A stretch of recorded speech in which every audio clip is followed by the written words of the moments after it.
Sur la scène comme sur les petits ou grands écrans, elle cartonne. Génie du stand-up, Nawel Madani s'attaque aujourd'hui à un autre format, celui d'une série dans un registre très différent de ses petites habitudes.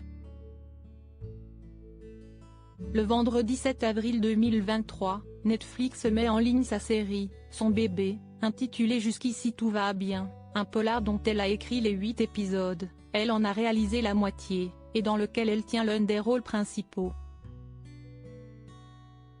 Le public ne l'attendait peut-être pas ici.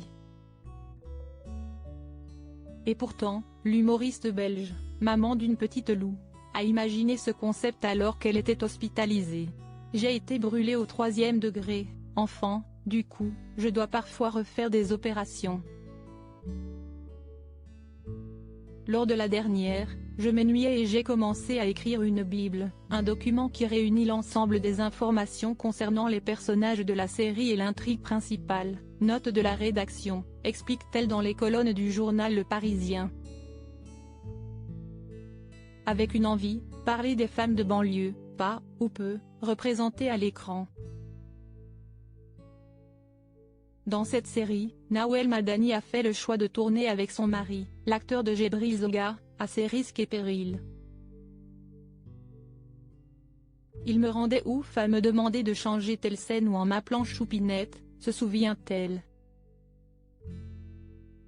Si je fléchissais devant les 100 techniciens, j'étais morte.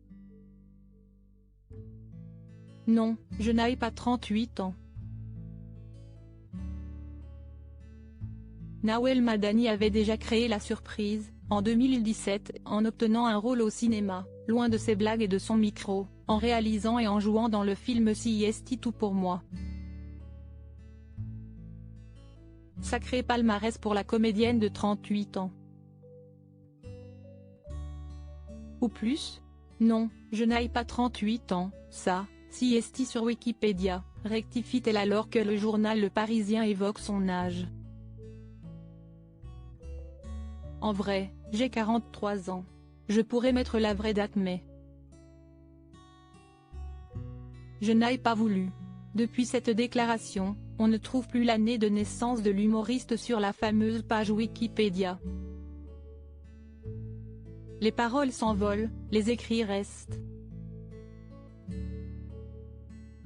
Retrouvez l'interview intégrale de Nawel Madani dans le journal Le Parisien du vendredi 7 avril 2023.